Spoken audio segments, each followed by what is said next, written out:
Mustika itu di bawah ini akan mewajibkan orang tua untuk mengikuti tes kelayakan sebagai syarat memiliki anak. Baik Dewan Juri, saya sebagai tim oposisi mengatakan bahwa tidak setuju dengan mosi di atas karena satu, tidak semua masyarakat memiliki akses untuk dengan teknologi maju atau akses informasi yang baik Dewan Juri hormat. Yang kedua, banyaknya masyarakat yang masih memiliki stigma jadul Dewan Juri.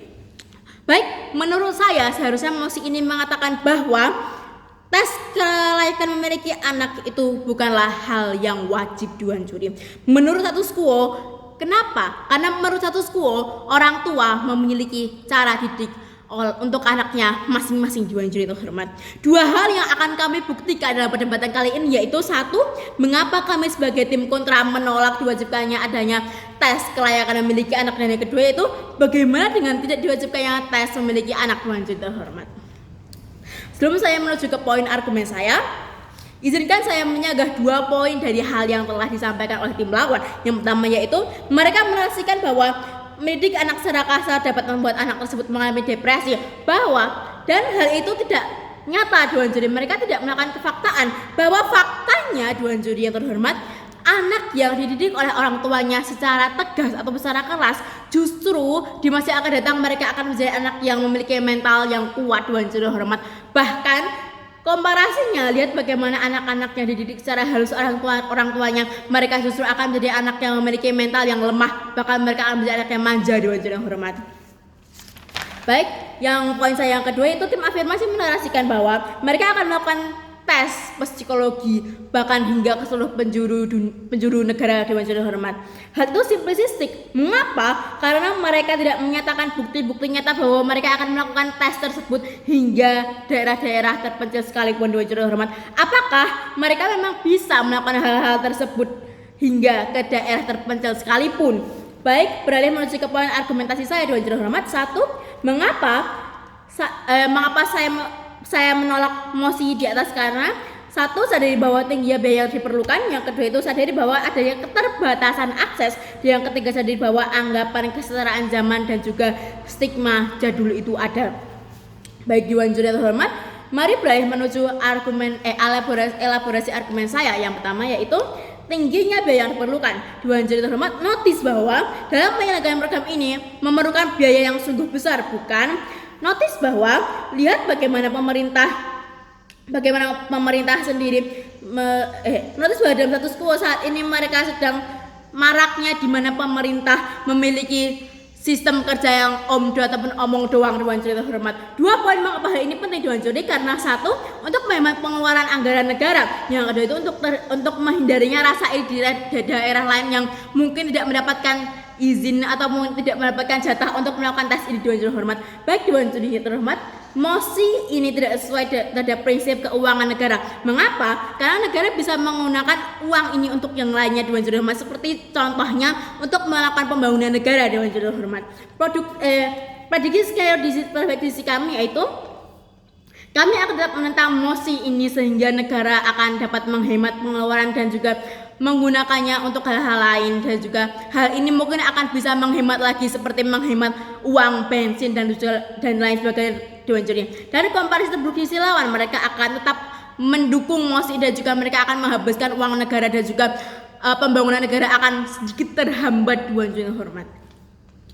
Dan juga mari beralih menuju argumen kedua saya yaitu keterbatasan akses. Sadari bahwa Dewan Juri menurut status quo jumlah warga yang berada di pedalaman itu juga tak kalah banyaknya loh dengan warga yang berada di daerah non pedalaman.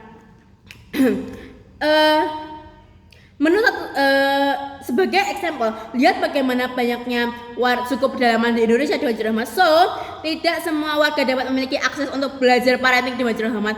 Seperti warga yang dalam pedalaman atau bahkan pedesaan, mereka cenderung menggunakan cara didik yang dimiliki oleh mereka sendiri Dewan Juri hormat.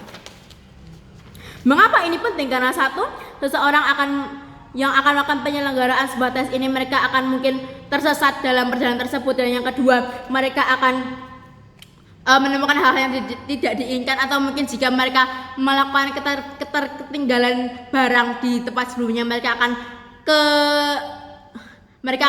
kesusahan untuk mendapatkan akses untuk mengambil barang tersebut karena kekurangan sinyal untuk telepon Dewan Juri terhormat. prediksi kami yaitu kami akan tetap menolak mosi ini dan juga akan menghindari hal-hal yang tidak diinginkan selama akses perjalanan Dewan Juri Hormat. Dan mungkin komparasi di sisi lawan Dewan Juri Hormat, mereka akan melakukan mosi ini dan juga akan terjadi hal yang tidak diinginkan Dewan Juri Hormat. Mungkin juga pun hal yang tidak ingin terjadi pun tidak terjadi, setidaknya mereka akan melihat hal yang unik selama di perjalanan Dewan Juri Hormat. Beralih menuju argumen yang ketiga yaitu anggapan kesetaraan zaman dan juga stigma jadul. Baik apa itu kesetaraan dan juga stigma jadul Dewan Juri Hormat, hal ini merupakan pola pikir di mana para generasi tua menganggap bahwa generasi saat ini sama dengan generasi mereka Dewan Juri Hormat. Sebagai contoh analoginya, di mana banyaknya masyarakat atau orang tua di desa ataupun di kampung memiliki stigma pola asuh anak yang tidak berbeda dengan apa yang telah dilakukan oleh orang tua zaman dulu. Menurut status quo, para orang tua di kampung-kampung atau desa-desa melakukan pola asuh seperti apa yang telah dilakukan oleh orang tuanya pada zaman dahulu. Dua poin mengapa ini penting juga karena satu, hal ini dapat termasuk dalam pelestarian karakteristik dalam satu daerah. Mereka melakukan pola asuh seperti ini bisa jadi mereka dalam acara atau penyelenggaraan untuk menjaga kelestarian dalam pola asuh dalam terah keluarga ataupun dalam lingkungan mereka tersebut. Yang kedua, hal ini penting Dewan Juri meskipun orang tersebut mengatakan bahwa inilah yang diajar oleh nenek dalam bentuk didikan yang keras, maka hal ini akan membuat mental anak tersebut menjadi kuat Dewan Juri yang hormat. Beralih menuju prediksi kami yaitu kami akan tetap kontra dengan musik ini karena kami akan tetap menjaga ciri khas dan cara didik dalam satu keluarga ataupun masyarakat. Dan prediksi di sisi lawan mungkin mereka akan mengatakan bahwa mengapa kalian justru menjaga ciri khas kami, dan kami akan jawab bahwa kami menjaga ini karena ini merupakan salah satu cara pelestarian yang dilakukan oleh suatu daerah ataupun suatu terah keluarga. Meskipun ini bersifat keras, namun hal ini dapat memperkuat mental anak tersebut Dewan Juri yang hormat. Dan komparasi sisi lawan mereka akan tetap setuju pada musik dan juga mereka akan membuat hilangnya rasa ataupun kelestarian dari suatu terah ataupun keluarga tersebut menjadi lemah Dewan Juri hormat. Oleh karena itu kami akan tetap menolak musik ini dikarenakan satu, tingginya biaya yang diperlukan, yang kedua itu keterbatasan asal, dan yang ketiga anggapan kesetaraan zaman dan stigma masa lalu itu ada. Sekian video saya tutup dan juga terima kasih.